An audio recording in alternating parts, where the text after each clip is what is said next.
Дүниені кезіп, ақыретті тапқандарды емес, ақыретті іздеп, дүниесін тапқандарды көрдік. Алланы жер бетінде құрметтемейтіндерді, Алла оларды жер астында жазалайды.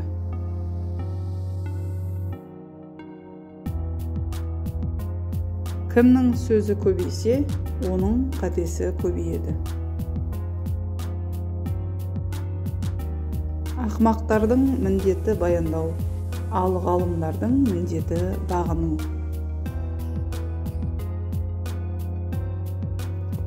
Кімде-кім саған біреу туралы айтса, ол да сен туралы басқаларға айтатынын біл. Дүние шын мәнінде қараңғылық, бұл жай ғана ғалымдардың жиналысын қоспаса.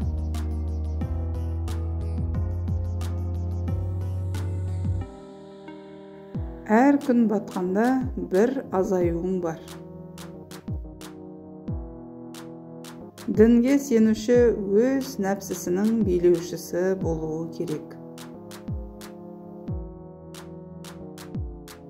Адамға жететін аз нәрсе, оны Раббысынан күтетін көп нәрседен 1000 есе артық.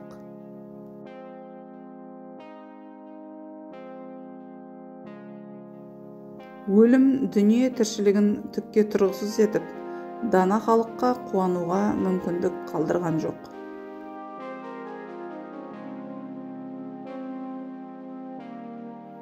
Ең құтырған жануар да қармақпен ұстауға лайық емес.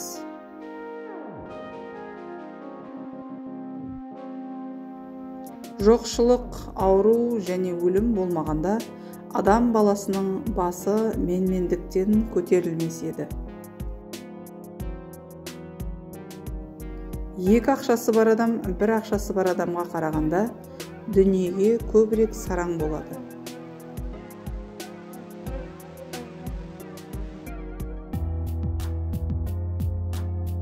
Тәубе барлық жақсылықтың кілті.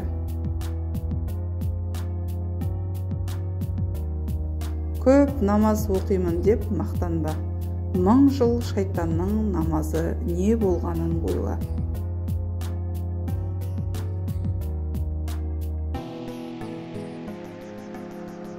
Адам әлемдердің әміршісі, бірақ ол әр қашан кішкентай жүректің тұтқыны.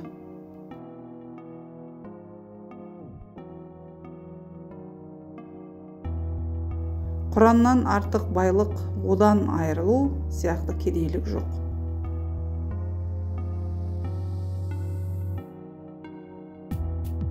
Тар сараңдық етпеңдер, әйтпесе сіздерге де сараңдық етеді.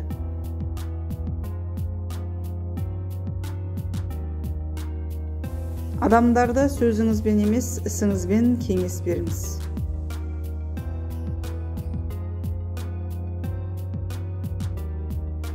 Дінге сенушілердің ең жақсы қасиеті кешірімділігі.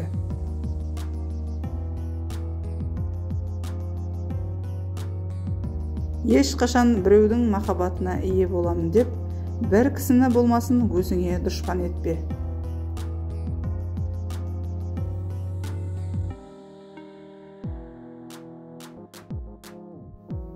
Қабір адамның етін де, сүйегін де жейді, тек иманын жемейді.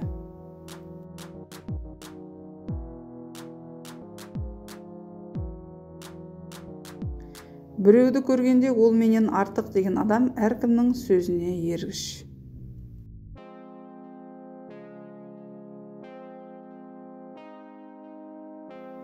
Дүниенің өмірі 3 күн, кеше, бүгін, ертең.